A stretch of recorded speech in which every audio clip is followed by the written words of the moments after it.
Movie की शुरुआत में हमें 1964 का समय दिखाया जाता है, जहां हम देखते हैं कि एक आतंकियों का लीडर कुछ लड़कों के सामने खड़े होकर उन्हें बता रहा होता है कि उन सबको कश्मीर भेजा जा रहा है क्योंकि ऑपरेशन जिब्राल्टर का समय आ गया है। उस आतंकी लीडर का प्लान ये था कि वो कुछ लड़कों को कश्मीर में रहने के लिए भेजेगा और वहां जुगाड़ करके उनको भारत की नागरिकता दिलवा देगा और फिर उसके बाद कुछ बहुत बड़ा करने की उसकी प्लानिंग थी। उन लड़कों में रसूल नाम का एक लड़का भी शामिल था जिसकी एक छोटी बहन थी जिसका नाम वहीदा होता है, जो कि आतंकी लीडर उसे अपने पास रखे हुए था। अब बॉर्डर पार करवाने के लिए उन लड़कों को भेजा जाता है तो एक चेक पोस्ट पर पाकिस्तानी ऑफिसर अब्बू तारिक उन्हें रोक लेते हैं तो उन्हें बताया जाता है कि ये एक सीक्रेट ऑपरेशन के लिए जा रहे हैं। अब्बू तारिक को इस ऑपरेशन के बारे में नहीं पता था और न ही ये ऑफिशियली सरकार की तरफ से हो रहा था, इसीलिए वो उनको बॉर्डर पार करने की इजाजत नहीं देते। तभी उनके पास उनके सीनियर ऑफिसर का फोन आता है और वो उन लड़कों को आगे जाने के ऑर्डर्स दे देते हैं और कहते हैं कि ये कहीं भी रिकॉर्ड में दर्ज नहीं होगा। तो ऊपर से प्रेशर आने पर तारिक के ना चाहते हुए भी उन्हें ये काम करना ही पड़ता है। अब कहानी यहाँ से 20 साल आगे बढ़ती है और हमें आफरीन नाम की एक पाकिस्तानी लड़की को दिखाया जाता है जो कि लंदन में रहकर पढ़ाई कर रही थी। उसे इंडिया और इंडियन लोगों से बहुत नफरत थी और उनके खिलाफ नारेबाजी करती रहती थी।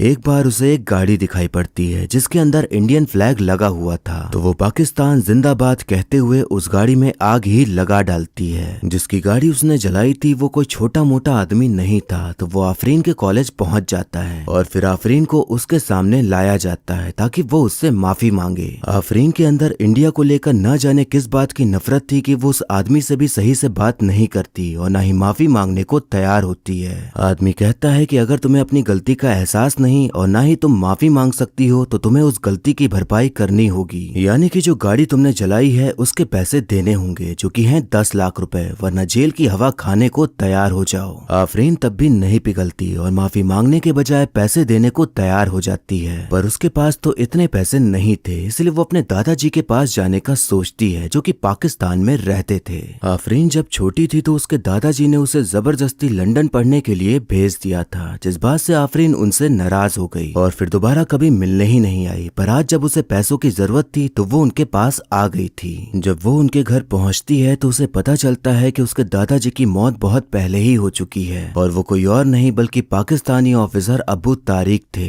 तभी वहां पर उसके दादाजी के वकील उसके पास आते हैं तो आफरीन उनसे ही पैसे मांगने लगती है क्योंकि उसे उम्मीद थी कि उसके दादाजी उसके लिए कुछ तो छोड़कर गए होंगे। वकील आफरीन को एक लेटर पकड़ाता है जो कि दादाजी ने उसके लिए लिखा था, जिसमें कि लिखा हुआ था कि मैंने तुम्हें तुम्हारी इच्छा के बिना लंदन भेजा है, इसलिए तुमने कभी पीछे मुड़कर नहीं देखा। मेरा लेटर जब तुम्हें मिलेगा तब तक मैं जा चुका हूँगा, लेकिन मैं लेफ्टिनेंट राम से किया हुआ वादा पूरा न कर सका। 20 साल पहले लेफ्टिनेंट राम ने मुझे एक खत दिया था जो कि सीता महालक्ष्मी के पास पहुंचाना था, पर ऐसा हो न सका। सीता को इस खत का कितना इंतजार है और इसमें कितनी कहानियां छुपी हुई हैं मुझे नहीं मालूम। ये मदद नहीं कर्ज है जिसे तुम्हें चुकाना है। दुश्मन फौजी को सौंपी हुई जंग है ये चिट्ठी। इस जंग में सीता और राम को तुम्हें ही जिताना है। आफरीन को कुछ समझ ही नहीं आता कि आखिर ये चिट्ठी है किस बात की और दुश्मनी मुल्क के ऑफिसर से आखिर दोस्ती कैसे हो गई। तो वो इन सभी बातों को इग्नोर करके फिर से पैसे मांगने लग जाती है। वकील कहता है कि तुम्हें ये चिट्ठी सीता महालक्ष्मी के पास पहुंचानी ही होगी, तभी तुम्हें जायदाद से कुछ मिल पाएगा क्योंकि यही तुम्हारे दादाजी ने कहा था। अब आफरीन को तो पैसे चाहिए ही थे और उसे यही लगता है कि सिर्फ चिट्ठी ही तो पहुंचानी है, तो वो निकल पड़ती है अपने पड़ोसी मुल्क की ओर और पहुंच जाती है उस पते पर जहां उस चिट्ठी को पहुंचाना था। चिट्ठी को नूरजहां पैलेस पहुंचाना था जो कि अब एक गर्ल्स कॉलेज बन चुका था। तो रिकॉर्ड चेक करने पर वहां कोई भी सीता महालक्ष्मी नाम का इंसान नहीं मिलता।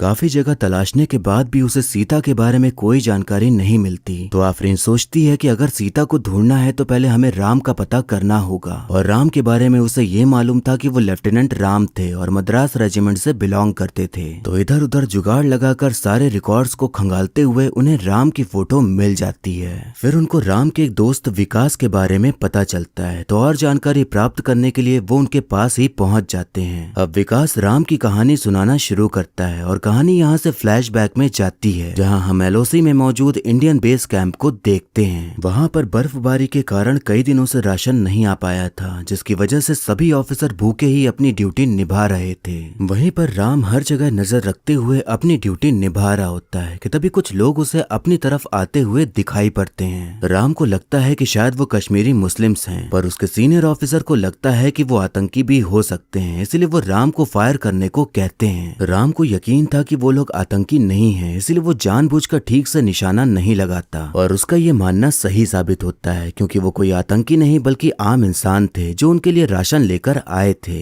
राम के सीनियर ऑफिसर विष्णु राम को कुछ खासा पसंद नहीं करते थे और बेवजह ही उससे चिढ़ते थे, पर राम को उनसे कोई दिक्कत नहीं थी और वो अपना काम बड़ी फुर्ती और ईमानदारी के साथ करता था। उधर आतंकी लीडर को खबर मिलती है कि वो सारे लड़के कश्मीर में पूरी तरह से सेटल हो चुके हैं, तो अब लीडर अपने साथी को एक फोटो देते हुए कहता है कि ये फोटो जमील तक पहुंचा दो और जमील को कह दो कि वो इन सारे लड़कों की खबर इंडियन आर्मी को दे दे। अब जाकर यहाँ पर आतंकी लीडर का प्लान समझ में आता है कि वो चाहता था कि इंडियन आर्मी उन लड़कों को मार दे ताकि वहाँ पर रहने वाले आम लोगों को लगे कि आर्मी ने मासूम बच्चों को मारा है, जिसकी वजह से आम इंसान का भरोसा आर्मी पर से उठ जाए और वहाँ दंगा होने लगे। और यही था उसका ऑपरेशन जिब्राल्टर। आतंकी लीडर के प्लान के मुताबिक जमील ये खबर इंडियन आर्मी तक पहुंचा देता है। तो अब सीनियर ऑफिसर एक मीटिंग बैठाते हैं और सबको ये जानकारी देते हैं। वो सभी लड़के 18 साल से कम एज के थे और ऐसे आसानी से जानकारी मिलना राम के मन में शक पैदा कर देता है, पर उस वक्त उसकी बात कोई भी सीरियस नहीं लेता और ऑफिसर विष्णु उन लड़कों को मारने के मिशन पर निकल जाते हैं। ऑफिसर विष्णु इस मिशन के लिए राम को नहीं चुनते और बाकियों के साथ जाकर उन सभी 4 लड़कों को मार गिराते हैं। पर बात यहाँ ये थी कि वहाँ 4 नहीं 5 लड़के आए थे, जिसमें से रसूल वहाँ से भाग निकलता है। उन 4 लड़कों के मर जाने की खबर पूरे शहर में फैल जाती है, जिससे कि आम लोगों के अंदर गुस्सा भर जाता है और वो आर्मी के ऊपर पत्थरबाजी करना शुरू कर देते हैं। अब राम पूरी तरह से उस आतंकी लीडर का प्लान समझ चुका था, लेकिन अब बहुत देर हो चुकी थी क्योंकि जैसा वो चाहता था वहाँ वैसा ही माहौल बन चुका था और सब जगह दंगे शुरू हो गए थे। राम सोचता है कि अगर जमील उनके हाथ लग जाए तो आगे का सारा प्लान पता चल जाएगा, तो वो उसे ढूंढने के लिए जाते हैं, पर गाँव में उन्हें कोई भी दिखाई नहीं पड़ता। बात यहाँ ये थी कि आतंकी लीडर रेडियो के जरिए वहाँ पर मौजूद सभी मुस्लिम लोगों को इकट्ठा करके हिंदुओं और इंडियन आर्मी के खिलाफ भड़काऊ भाषण देते हुए सबको भड़काने का काम कर रहा था, ताकि वहाँ का माहौल पूरी तरह से खराब हो जाए और बिना हथियार का इस्तेमाल करते हुए वो एक दूसरे को मरवा डाले। आतंकी लीडर लोगों को भड़काते हुए अगरता गांव को जला देने का ऑर्डर दे देता है, जहाँ पर सिर्फ हिंदू रहते थे। तो राम इन सब बातों को सुन लेता है और एक प्लान बनाते हुए वो गाँव के सभी लोगों को छुपा देता है। तभी वहाँ पर भड़के हुए लोग मशाल लेके आ जाते हैं और घरों को जलाना शुरू कर देते हैं। राम उन सभी को रोकने की कोशिश करता है और समझाता है कि आप सभी लोग बस मोहरे हो और जो बच्चे मारे गए वो सच में आतंकी थे। वो लोग राम की बात नहीं सुन रहे होते कि तभी राम के हाथ जमील लग जाता है, तो उसकी धुलाई करते हुए वो उससे सच उगलवा लेता है कि ये सब उस आतंकी का ही प्लान था और वो बच्चे मासूम नहीं बल्कि सच में आतंकी थे। ये सच्चाई सामने आने के बाद अब उन सभी की आंखें खुल जाती हैं और जो आग उन्होंने लगाई थी उसे बुझाने लग जाते हैं और इस तरह से राम ऑपरेशन जिब्राल्टर को पूरी तरह से फेल कर देता है। राम ने इतने लोगों की जान बचाई और इतनी कॉम्प्लिकेटेड सिचुएशन को इतने अच्छे से हैंडल किया, उसके लिए अब हर जगह उसकी ही तारीफ हो रही थी। और उन सभी का इंटरव्यू लेने के लिए एक औरत आती है जो कि ऑल इंडिया रेडियो में काम करती थी। इंटरव्यू लेते वक्त राम बताता है कि उसका इस दुनिया में कोई नहीं है और वो अनाथ है। वो औरत अपने शो में कहती है कि कश्मीर में रहकर हमारी रक्षा करता एक अकेला सैनिक है, लेफ्टिनेंट राम। उनकी खुशहाली पूछने वाला परिवार जहाँ वो लिख के बता सके कि मैं जिंदा हूँ, ऐसा पता नहीं है उनके पास। राम का साथ देना अब हमारी जिम्मेदारी है। मेरे बेटे राम को मैंने कल ही खत लिखा है और अब आपकी बारी है। अब हम देखते हैं कि राम जिसका कोई परिवार नहीं था, उसके लिए 2-2 बोरे भरकर चिट्ठियां आती हैं, क्योंकि अब पूरा देश ही उसका परिवार बन चुका था। किसी ने उसे अपना भाई मान लिया था तो किसी ने अपना बेटा। हर कोई उसे प्यार दे रहा था और उसे ये बता रहा था कि वो अकेला नहीं है, बल्कि उसकी बहन, उसका भाई, उसकी माँ, उसके पिता हैं उसके साथ। राम को वो सारे खत पढ़कर बहुत ही ज्यादा खुशी होती है और फिर पूरी रात जागकर वो उनका रिप्लाई भी लिखता है और सबको उनके पते पर पोस्ट कर देता है। अब ऐसे ही चिट्ठियों का आने का और राम द्वारा उनको जवाब देने का सिलसिला चलने लगा था और राम अपने परिवार के साथ अपना सुख दुख बांट करके बहुत खुश था कि तभी उसे एक चिट्ठी नजर आती है जो कि उसने अब तक नहीं पढ़ी थी। वो जब चिट्ठी खोलकर देखता है तो उसमें लिखा हुआ था कि तुमने ये कैसे बोल दिया कि तुम्हारा कोई नहीं है जबकि मैं तुम्हारी पत्नी हूँ। राम ये लेटर पढ़ के खुश भी होता है और सोच में भी पड़ जाता है कि आखिर मेरी पत्नी बनकर मुझे किसने चिट्ठी भेजी, और उस चिट्ठी पर नाम लिखा हुआ था सीता महालक्ष्मी का। सीता महालक्ष्मी नाम की लड़की राम की पत्नी बनकर राम को चिट्ठियां भेजा करती थी और उन्हें पढ़ने पर ऐसा प्रतीत हो रहा था जैसे सच में वो राम की पत्नी हो और उससे बेहद प्यार करती हो। उस चिट्ठी में वो पता लिखा ही नहीं था कि चिट्ठी कहाँ से आती है, तो राम को सिर्फ लड़की का नाम पता था और बस सीता की तरफ से ही चिट्ठी आती रहती थी और उन्हें पढ़ते पढ़ते राम भी सीता के लिए कुछ कुछ फील करने लग जाता है, क्योंकि वो इस तरह से चिट्ठियां लिखती थी जैसे राम ही उसका पति हो।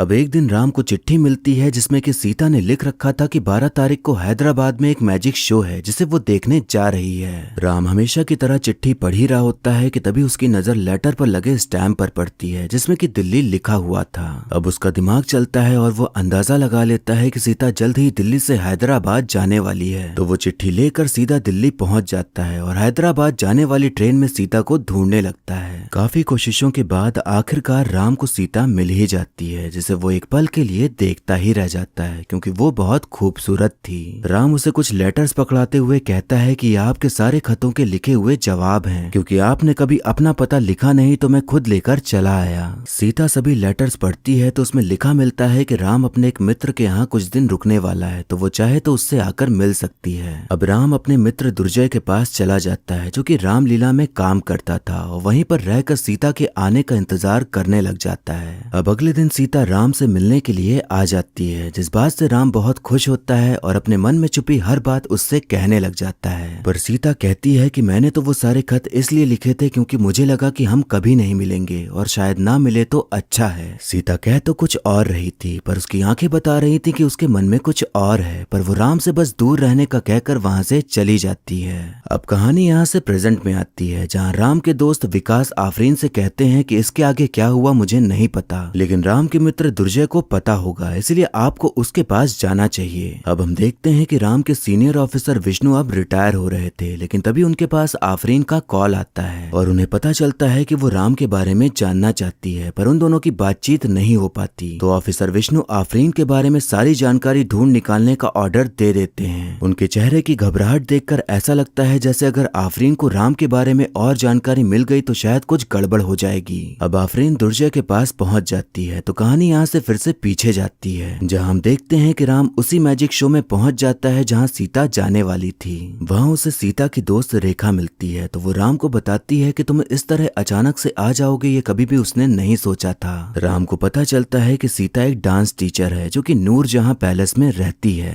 राम बातें करने में माहिर था और उसकी मीठी मीठी बातें सीता को पिघला ही देती हैं और वो भाव खाना बंद करके अब राम के साथ घूमना फिरना मिलना जुलना शुरू कर देती है। अब यहाँ पर ये बात खुलती है कि वो दोनों पहली बार ट्रेन में नहीं बल्कि कश्मीर में मिले थे और ये बात सुनकर राम चौंक जाता है क्योंकि ऐसा तो कुछ हुआ ही नहीं था। तभी कहानी एक छोटे से फ्लैशबैक में जाती है जहाँ हम देखते हैं कि सीता अगरता गांव में मौजूद होती है और ये वो वक्त था जब दंगाइयों ने अगरता में आग लगा दी थी। सीता वहाँ सिर्फ घूमने के लिए गई थी पर अब इस दंगे में फंस गई थी, लेकिन तभी वहाँ पर राम आता है और उसे बचा लेता है। आग और दंगाइयों की वजह से सीता ने अपना मुंह ढक रखा था, जिस वजह से राम उसका चेहरा देख न सका, पर सीता ने राम को देख लिया था और उस समय से ही राम सीता के मन को भा जाता है और शायद इसके बाद से ही सीता ने राम को खत लिखना शुरू कर दिया था। ये सच्चाई बाहर आने के बाद अब राम को सीता से और भी प्यार हो जाता है और सीता तो राम से प्यार करती ही थी, तो अब दोनों ही लोग और भी ज्यादा एक दूसरे की फीलिंग के साथ कनेक्ट होने लग जाते हैं। राम अब सीता से सच में शादी करने का सोच लेता है तो वो कैसे भी जुगाड़ करते हुए नूरजहां पैलेस के अंदर पहुंच जाता है, क्योंकि उसे ये मालूम था कि सीता वहां पर प्रिंसेस को डांस सिखाती है। राम सीता के पास पहुंच जाता है और उसके सामने शादी का प्रस्ताव रखते हुए कहता है कि इतने सालों तक उसके पास न घर था न ही लोग जिनके पास वो जा पाए, पर अब वो चाहता है कि अब हर छुट्टी में तुम मेरा इंतजार करो और मैं तुमसे मिलने आऊं। मैं नहीं जानता कि मेरी नौकरी छोटी है या बड़ी, पर अगर तुम हाँ कर दो तो मैं तुम्हें रानी बनाकर रखूंगा। सीता इस प्रस्ताव से एकदम घबरा जाती है और बिना कुछ बोले वहां से भागते हुए चली जाती है। अब कहानी प्रेजेंट में आती है और हम देखते हैं कि दुर्जय आफरीन को सीता की फोटो दिखाता है जो कि राम ने खींची थी जब वो पहली बार उससे दुर्जय के घर में मिला था। आफरीन दोबारा से उसी गर्ल्स कॉलेज में जाती है ताकि वो फोटो दिखाकर पता कर सके कि सीता नाम की कोई लड़की थी या नहीं, तो वहां कदम रखते ही उसे एक बड़ी सी फोटो दिखाई पड़ती है जिसे देखकर उसकी आंखें बड़ी और मुंह खुला का खुला रह जाता है। वो फोटो सीता की थी पर उसके नीचे सीता महालक्ष्मी नहीं बल्कि प्रिंसेस नूरजहां लिखा हुआ था और अब यहाँ ये राज खुलता है कि सीता ही नूरजहां प्रिंसेस थी, पर यह बात कभी उसने राम को बताई ही नहीं और इसी के चलते अब्बू तारिक द्वारा भेजी गई चिट्ठी वापस आ जाती थी क्योंकि सीता महालक्ष्मी नाम का कोई था ही नहीं। उधर हम देखते हैं कि ऑफिसर विष्णु विकास के पास पहुंच जाते हैं और उससे आफरीन के बारे में पूछने लगते हैं। आफरीन ने विकास को ये बताया था कि वो लंदन से आई है और एक किताब लिख देख रही है। पर विष्णु ये जानकारी देते हैं कि आफरीन पाकिस्तान से आई है और वो अब्बू तारिक की पोती है।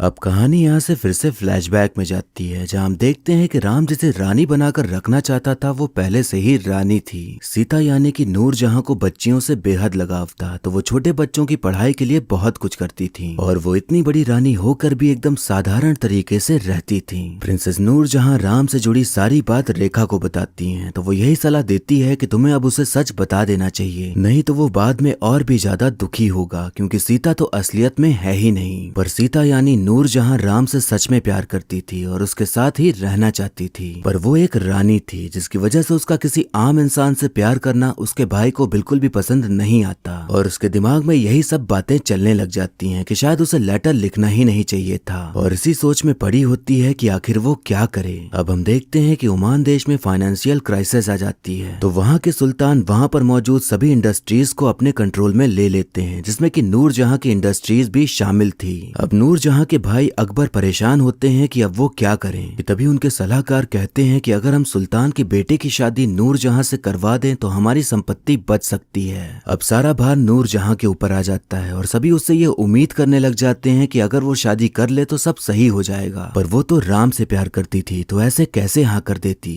अब हम देखते हैं कि राम एक बार फिर से सीता से मिलता है, क्योंकि उसे लगा था कि शायद शादी की बात करने में उसने बहुत जल्दबाजी कर दी, इसीलिए अगर सीता उसे पहले जान ले तो ज्यादा अच्छा रहेगा। पर सीता तो अलग ही धर्म संकट में फंसी हुई थी, तो वो क्या ही जवाब देती, और वो चाहकर भी कुछ भी बता नहीं पा रही थी, क्योंकि एक तरफ वो राम के साथ रहना भी चाहती थी, पर एक तरफ उसके ऊपर ही उसकी फैमिली की जिम्मेदारी आ चुकी थी। राम के वापस जाने के लिए अब बस 4 दिन ही बचे थे, तो जितने लोगों ने उसको चिट्ठी लिखी थी वो उन सभी से मिलने का सोचता है, तो उसके साथ सीता भी चलने को तैयार हो जाती है, क्योंकि वो जानती थी कि शायद इसके बाद वो राम से कभी ना मिल पाए। अपनी सारी फैमिली से मिलने के बाद अब राम का जाने का समय आ जाता है, तो वो सीता को बताता है कि कल रात मेरी ट्रेन है, तो उम्मीद करता हूँ कि तुम मुझसे मिलने जरूर आओगी। सीता ने राम से आखिरी बार मिलने का सोचा तो था, पर उस वक्त ओमान से कुछ लोग आ जाते हैं और बताते हैं कि ओमान के प्रिंस ने नूरजहां को पसंद कर लिया है। सीता वहीं फंसी रह जाती है और राम स्टेशन पर उसका इंतजार करता रह जाता है, और दोनों ही लोग आखिरी बार एक दूसरे से नहीं मिल पाते, जिस बात से राम सीता से नाराज हो जाता है। अब हम देखते हैं कि एक पत्रकार नूरजहां के पीछे लगा रहता था, तो उसने प्रिंसेस नूरजहां की कई सारी फोटोज खींची थी, जिसमें कि वो राम के साथ मौजूद थी। तो अब उन्हें एक मसाला वाली न्यूज मिल गई थी कि प्रिंसेस नूरजहां एक आम इंसान के प्यार में है, और यही खबर वो अखबार में छाप देते हैं। ये खबर जब हर जगह पहुंच जाती है तो ओमान वाली पार्टी अकबर से सवाल करने लग जाती है कि क्या ये सच है या झूठ है। अकबर जब नूरजहां से ये सवाल करता है तो किसी की परवाह ना किए बिना वो अब सच बोल ही डालती है कि हाँ वो राम से प्यार करती है। नूरजहां सारे बंधनों को तोड़ते हुए सीता बनकर राम से मिलने के लिए कश्मीर पहुंच जाती है, और तब राम सीता को देखकर बेहद खुश होता है, क्योंकि उसने कभी उम्मीद ही नहीं की थी कि कभी सीता ऐसे उसके पास आ जाएगी।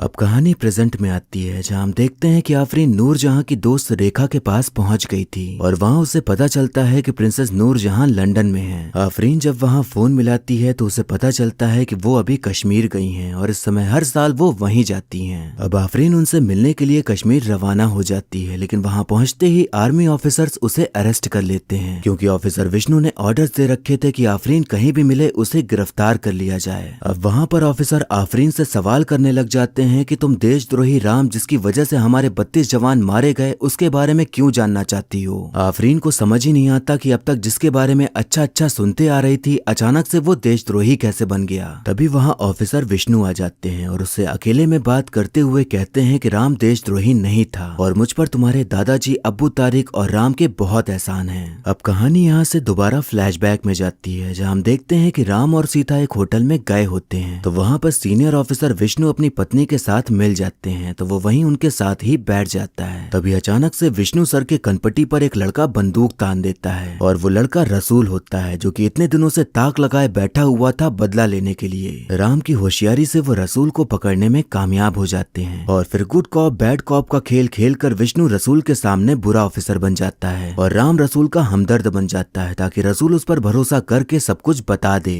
राम उसे एक फोटो दिखाता है जिसमें कि आतंकी लीडर अंसारी बाकी सभी बच्चों के साथ बैठा हुआ था, और उसकी गोद में वाहिदा थी जो कि रसूल की बहन थी। तो राम उसे इमोशनल करके अंसारी का पता निकलवा लेता है। अब एक मीटिंग बैठाई जाती है जिसमें कि आतंकी अंसारी को मारने का प्लान किया जाता है, जहाँ सीनियर ऑफिसर बताते हैं कि इस ऑपरेशन में जो लोग भी जाएंगे रहेंगे उनका वापस आना कंफर्म नहीं है। ये एक ऐसा ऑपरेशन होगा जो हमारे रिकॉर्ड्स में नहीं होगा। वहाँ का कोई पकड़ा जाता है तो हमारे यहाँ उसे अच्छे से रखा जाता है, लेकिन अगर आप वहाँ पकड़े गए तो आपको दिन रात टॉर्चर किया जाएगा। इस मिशन के लिए चुने गए सभी ऑफिसर्स इन सभी बातों की फिक्र ना करते हुए वो मिशन पर जाने के लिए तैयार हो जाते हैं। वैसे तो ऐसे मिशन के बारे में किसी को भी बताना अलाउ नहीं होता, पर राम सीता को जाके बता देता है क्योंकि वो जानता था कि ये मिशन इतना खतरनाक है कि कुछ भी हो सकता है। और ये सब सुनकर सीता बहुत डर जाती है, पर उसके मन में यही रहता है कि राम सही सलामत वापस आ ही जाएगा। अब मिशन को कंप्लीट करने के लिए राम और विष्णु और बाकी सभी ऑफिसर सारी कठिनाइयों को सहते हुए बॉर्डर पार करके अंसारी के खुफिया इलाके पहुंच जाते हैं और अपना भेष बदलकर अंसारी के चमचों को मारने लग जाते हैं। ऐसे ही करते हुए राम अंसारी तक पहुंच जाता है और उसके सीने में गोली दागते हुए जिस जन्नत के सपने वो सभी को दिखाता था उसे वहीं पहुंचा देता है। वहीं पर कुरान रखी हुई थी तो राम कुरान अंसारी के सीने में रखकर कहता है कि अगले जन्म में शायद तुम इसका सही मतलब समझ पाओगे। अब मिशन कंप्लीट होने के बाद सभी लोग वहां से जाने लगते हैं कि तभी राम को किसी छोटी बच्ची की रोने की आवाज सुनाई पड़ती है। उस घर में आग लग चुकी थी और आवाज वहीं से आ रही थी, तो राम जल्दी से घर में घुस जाता है और छोटी बच्ची को बचा लेता है जो कि वाहिदा होती है। विष्णु भी राम के पीछे पीछे आ गया था, लेकिन तभी वहाँ पाकिस्तानी ऑफिसर अब्बू तारिक आ जाते हैं और उन दोनों को पकड़ लेते हैं। अब वहाँ पर उन दोनों को टॉर्चर करना शुरू कर दिया जाता है, पर उनके पास अब्बू तारिक आते हैं और कहते हैं कि अगर तुम उस बच्ची को बचाने के चक्कर में नहीं पड़ते तो शायद आज तुम्हारा मिशन कंप्लीट हो चुका होता और तुम अपने देश में होते। अब्बू तारिक वहाँ के बाकी सभी ऑफिसर से थोड़े अलग थे क्योंकि वो ऑफिशियली हर काम को करते थे और किसी के साथ गलत होते नहीं देख सकते थे, इसलिए वो उन्हें खाना खिलाते हैं और कपड़े भी पहनने को देते हैं। उधर इतने दिनों से वापस न आने पर विष्णु की पत्नी और सीता सीनियर ऑफिसर से सवाल जवाब करने लग जाती हैं कि आखिर वो कहाँ गए हैं और अब तक वापस क्यों नहीं आए हैं। ऑफिसर उन्हें कुछ भी नहीं बताते और यही कहते हैं कि दोनों अपनी मर्जी से बैरिक्स छोड़कर चले गए हैं। अब्बू तारिक राम के पास आते हैं और अखबार पकड़ाते हुए कहते हैं कि अब तुम लोग अपने ही मुल्क में डिजर्टेड सोल्जर घोषित कर दिए गए हो, यानी कि तुमने एक गुमनाम बलिदान दिया है। सीता प्रिंसेस नूरजहां थी तो वो अपनी पहचान का इस्तेमाल करते हुए प्रेसिडेंट से लेकर प्राइम मिनिस्टर तक फोन लगा डालती हैं ताकि प्रेशर पड़ने पर कोई उन्हें बता दे कि राम कहाँ है। वो सीनियर ऑफिसर के पास जाती हैं और उनके पैर पकड़ते हुए कहती हैं कि मैं नूरजहां नहीं बल्कि राम की पत्नी सीता हूँ, आप मुझे बता दीजिए कि वो कहाँ है। सीनियर ऑफिसर उसके दर्द को समझते हुए बता देते हैं कि हम लोग अपने मिशन में कामयाब हो गए थे, लेकिन राम और विष्णु को पाकिस्तानी आर्मी ने कैप्चर कर लिया है। अब हम देखते हैं कि इंडियन एम्बेसी से एक ऑफिसर पाकिस्तानी ऑफिसर से मिलते हैं और ये डील रखते हैं कि आपका एक ऑफिसर हमारे यहाँ कैद है तो हम उसे आपको सौंप देंगे और आप हमारे जवानों को हमें सौंप दो। ये डील पाकिस्तानी ऑफिसर को पसंद आ जाती है और वो अपने प्रेसिडेंट से बात करने को तैयार हो जाता है। और ये सब हो पाया था अब्बू तारिक की वजह से, क्योंकि वो चाहते थे कि वो दोनों अपने मुल्क वापस चले जाएं। सीनियर ऑफिसर अब्बू तारिक को बताता है कि हम दोनों को नहीं सिर्फ एक को ही छोड़ सकते हैं। वहाँ राम और विष्णु दोनों खुश थे कि वो वापस जा रहे हैं, पर जब खबर मिलती है कि दोनों में से एक जाएंगे तो अब माहौल काफी पेचीदा हो जाता है और विष्णु सर वहाँ रह रहकर दिमागी तौर पर इतने ज्यादा फ्रस्ट्रेट हो चुके थे कि वो इन सब के लिए राम को ही जिम्मेदार ठहराने लग जाते हैं। अब कहानी प्रेजेंट में आती है जहाँ ऑफिसर विष्णु बता रहे होते हैं कि राम ने मुझे जाने को कहा और मैं फिर यहाँ आ गया और मैं यहाँ आने के लिए इतना बेसब्र था कि उसे पीछे छोड़ आया और आज भी राम पाकिस्तानी फौज के कैद में है। उसी साल पाकिस्तानी आर्मी को हमारे 12 बेस कैंप के बारे में पता चला तो उन्होंने बमबारी कर दी और हमारे 32 जवान मारे गए। हमारे इंटेलिजेंस ब्यूरो ने पता लगाया तो पता चला कि राम ने इन्फॉर्मेशन लीक करी थी, पर मुझे पता है कि राम ऐसा कभी नहीं करेगा। अब ऑफिसर विष्णु कहते हैं कि राम इतने सालों से वहाँ सजा काट रहा है और मैं यहाँ नरक में जी रहा हूँ, इन सब की वजह तुम हो, क्योंकि जिस बच्ची को राम ने बचाया था वो तुम ही हो।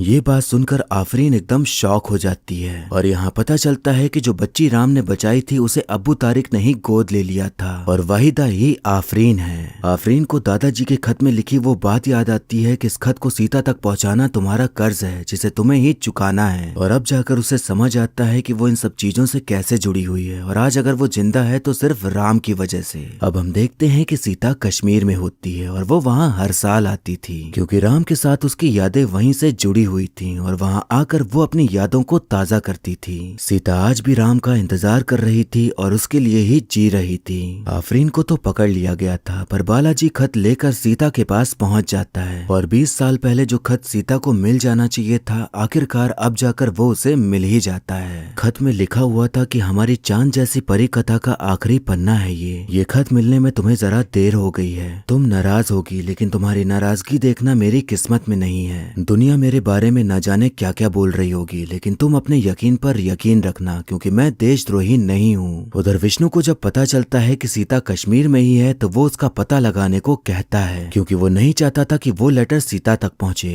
कहानी फिर से फ्लैशबैक में जाती है, जहाँ पाकिस्तानी सीनियर ऑफिसर एक चाल चलते हैं और दोनों ही लोगों को अलग करके ये डील रखते हैं कि अगर तुम इंडियन आर्मी बेस कैंप की जानकारी दे दो तो तुम्हें वापस भेज दिया जाएगा। राम उसके मुंह पर थूकते हुए बताने को साफ साफ मना कर देता है, पर ऑफिसर विष्णु पूरी तरह से फ्रस्ट्रेट हो चुके थे और उनके दिमाग में बस वापस जाने का ख्याल ही आ रहा था, इसीलिए वो सारी जानकारी दे डालते हैं। ये जानकर राम को बहुत बड़ा झटका लगता है और यहाँ ये सच्चाई खुलती है कि राम ने कभी भी कुछ भी बताया ही नहीं था, बल्कि विष्णु ने सारी जानकारी लीक करी थी और यही सारी बातें उस चिट्ठी में लिखी थी। शायद इसीलिए विष्णु नहीं चाहते थे कि आफरीन सीता से मिले या वो चिट्ठी सीता को मिले, पर अब तो चिट्ठी पढ़ने पर सब कुछ सामने आ चुका था। ऑफिसर विष्णु ने जो किया था शायद इसीलिए वो वापस आकर भी घुट घुट कर जी रहे थे और उनका जीना नरक में जीना जैसा लग रहा था। राम ने ये खत तब लिखा था जब उसको फांसी होने वाली थी और वो लिखकर उसने अब्बू तारिक को दे दिया था ताकि वो सीता तक पहुंचा दे। और यहाँ ये पता चलता है कि राम अब जिंदा नहीं है, बल्कि उसे उसी समय मार दिया गया था। सीता को खत में एक पेपर की कटिंग मिलती है जिसमें कि उसकी ही खबर छपी हुई थी और यहाँ सीता को पता चलता है कि इस खत को लिखते वक्त राम को पता चल चुका था कि वो कोई आम लड़की नहीं बल्कि प्रिंसेस नूरजहां है। अब हम देखते हैं कि ऑफिसर विष्णु ने खुदकुशी कर ली होती है, क्योंकि उस चिट्ठी के जरिए अब ये बात सामने आ चुकी थी कि राम निर्दोष था और गलत उन्होंने किया था और उन्हें इस बात का पछतावा भी था। शायद इसीलिए उन्होंने अपनी जान ले ली। अब आफरीन सीता से मिलती है और उसे गले से लगा लेती है और अब उसे भी पता चलता है कि राम अब जिंदा नहीं है। अब हम देखते हैं कि राम के ऊपर से देशद्रोही का दाग हट जाता है और अब उसे पूरे सम्मान के साथ सम्मानित किया जाता है और फिर मूवी यहीं पर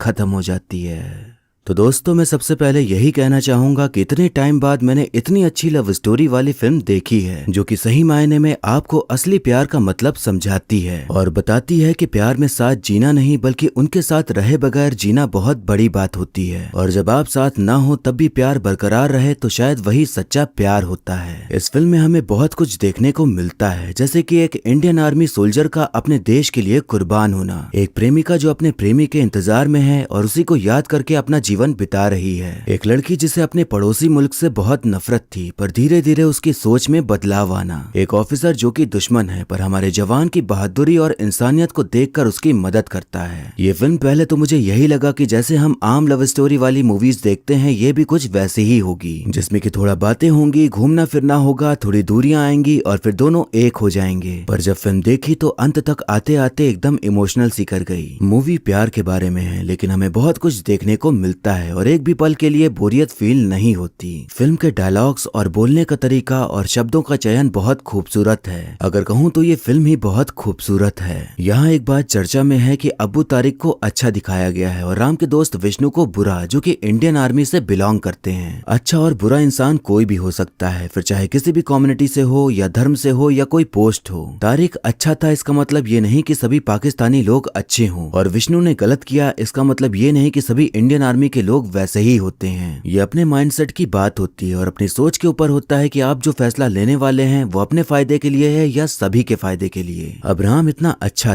था वो भी इंडियन आर्मी से ही, तो वो पूरी इंडियन आर्मी को क्यों नहीं रिप्रेजेंट कर सकता। लोगों का कहना है कि पाकिस्तानी सोल्जर को अच्छा दिखाना मतलब फिल्म में प्रोपेगेंडा है। हम कभी भी हर इंसान की सोच को नहीं जान सकते। राम इंडियन आर्मी से बिलोंग करता था और उसने वाहिदा की जान बचाई जो कि पाकिस्तानी बच्ची थी, तो इससे तो साफ तौर पर हमें यही देखने मिल रहा है कि हमारी इंडियन आर्मी कितनी अच्छी है कि वो ये नहीं देखती कि जो मुसीबत में है वो दुश्मन देश का है, बल्कि उसे बस ये दिखता है कि जो मुसीबत में है उसकी मदद करनी है। बात रही तारीख की, तो रामायण तो आप सबने सुनी होगी और आप सभी जानते होंगे कि रावण के भाई विभीषण ने राम जी का साथ दिया था क्योंकि वो जानते थे कि रावण गलत है। तारिक पाकिस्तानी आर्मी से बिलोंग करता था और जो उसकी पोस्ट थी उस हिसाब से वो ईमानदारी से काम कर रहा था, पर वहीं पाकिस्तानी आर्मी के कुछ लोग आतंकियों से मिले हुए थे जो कि सरकारी तौर तरीके से हटकर गलत काम करना चाहते थे, जो कि तारिक को पसंद नहीं आता। पर वो ज्यादा बड़ी पोस्ट पर था नहीं, इसीलिए उसे बात माननी पड़ती है। पर वो जानता था कि जो भी हो रहा है वो गलत है, इसलिए वो राम की इंसानियत को देखते हुए उसे अपने देश वापस भेजने के लिए पूरी कोशिश करता है, क्योंकि वो नहीं चाहता था कि कोई बेकसूर ऐसे सजा भुगते। और राम ने मारा तो आतंकवादी को ही था, तो अब्बू तारिक को कोई भी दिक्कत नहीं थी। फिल्म में ये भी बताया गया है कि जब हमारे यहाँ कोई आतंकी या पाकिस्तानी ऑफिसर पकड़ा जाता है तो उसे बहुत अच्छे से रखा जाता है, पर और अगर गलती से कोई इंडियन आर्मी का ऑफिसर पाकिस्तान में पकड़ा जाए तो उसके साथ बहुत बुरी तरह से व्यवहार किया जाता है। जब ये सभी चीजें बताई गई हैं तो कोई कैसे कह सकता है कि इस फिल्म में प्रोपेगेंडा है। इसीलिए मैं कहता हूँ कि कुछ लोग बेमतलब में ही बाल की खाल निकालते रहते हैं। कुछ लोग मूवी के मेन मैसेज को समझते नहीं और ना ही मूवी के सीन्स को समझ पाते हैं, बस उन्हें नफरत फैलानी होती है तो बस वही करने में लगे होते हैं। फिर कुछ लोग जो मूवी खुद देखे भी नहीं वो लोग उनकी बातों का विश्वास करके हो हल्ला मचाने लग जाते हैं। तभी मैं कहता हूँ कि दूसरों की सुनने के बजाय पहले आप खुद उस चीज की जांच पड़ताल करें और देखें कि क्या कैसा है और क्या बताया गया है, फिर तभी अपने विचार बनाएं। फिल्म के अंदर एक लूप होल बस यही दिखा कि जिस तरह आफरीन को कॉलेज में लगी नूरजहां की फोटो दिख गई, वैसे ही जब राम सीता से मिलने उसके घर गया था तो उसे कोई फोटो दीवार पर टंगी क्यों नहीं दिखी। अब आप ये कहेंगे कि वो कॉलेज था और नूरजहां ने अपना पैलेस गर्ल्स कॉलेज बनाने के लिए दान कर दिया था, इसलिए उनकी याद में फोटो लगाई गई। सीता यानी प्रिंसेस नूरजहां का वो अपना घर था और उस जमाने में लोग अपनी बड़ी बड़ी फोटो तो लगाते ही थे, तो घर में एक भी फोटो न दिखना ये संभव तो नहीं हो सकता। पर अगर ऐसा हो जाता तो फिर मूवी की सारी कहानी ही बदल जाती और शायद आगे ही ना बढ़ती। इसीलिए कभी कभी इन छोटी छोटी बातों को इग्नोर करके फिल्म एंजॉय करना ही सही रहता है। वैसे एक और बात राम नोटिस कर सकता था कि सीता से जब वो पहली बार मिला तो वो ट्रेन के फर्स्ट एसी कंपार्टमेंट में मौजूद थी। उस जमाने में भी फर्स्ट एसी इतना सस्ता तो नहीं रहा होगा कि आम इंसान अफोर्ड कर सके और राम को यही पता था कि सीता एक डांस टीचर है, तो थोड़ा बहुत शक उसे हो जाना चाहिए था। अब आपको लग रहा होगा कि मैं बाल की खाल निकाल रहा हूँ और आप सोच रहे हैं कि इतना जबरदस्ती घुसकर ही क्यों सोचना जब फिल्म अच्छी है। तो यही बात मैं भी समझाना चाह रहा हूँ कि ऐसे ही बाल की खाल निकालना कभी कभार इरिटेटिंग सा हो जाता है। अब एक्टिंग की बात करें तो दलकीर सलमान ने अपने रोल को बहुत अच्छे से निभाया है और जो उन्हें जानते हैं वो अच्छी तरह से जानते होंगे कि वो कितनी बेहतरीन एक्टिंग करते हैं। मृणाल ठाकुर अब हर जगह अपनी जगह बना चुकी हैं और किसी के सहारे से नहीं बल्कि अपनी एक्टिंग के जरिए उन्होंने अपनी जगह बनाई है और जिस तरह से उन्होंने सीता का रोल निभाया है उनकी जगह किसी और को इमेजिन करना ही मुश्किल है। हम उनके नखरे, उनकी मुस्कुराहट, उनके सभी इमोशंस को अच्छे से फील कर पाते हैं। रश्मिका एक ऐसे रोल में है जो कि गुस्सैल है, लड़ाकू है, अकड़ू है, लेकिन हालात बदलने पर वो एकदम नरम दिल हो गई। तो जितने भी इमोशंस हमें आफरीन के देखने को मिले वो हम फील कर पाते हैं और उनकी एक्टिंग सही देखने को मिलती है। और बाकी जितने भी सह कलाकार हैं उन सभी की एक्टिंग काफी दमदार है और सबने बढ़िया काम किया है। अगर आप इस फिल्म को देखना चाहते हैं तो इसे Amazon प्राइम पर देख सकते हैं और मुझे यकीन है कि ये आपको बेहद पसंद आएगी। अगर आपको प्यार, इश्क, मोहब्बत पर विश्वास है तब तो ये फिल्म आपके दिल को छू जाएगी और ये फिल्म इतनी अच्छी है कि आप इसे पूरी फैमिली के साथ एंजॉय कर सकते हैं। वैसे अगर आपके पास कोई ऐसी ही सच्चे प्यार से भरी कहानी हो तो आप कमेंट करके हम सभी को जरूर बताइएगा, जिससे कि सब जाने कि सीता और राम के जैसा प्यार इस जमाने में भी मौजूद है। तो ये था एक्सप्लेनेशन सीता रमा मूवी का। आपको मूवी और मेरा एक्सप्लेन करना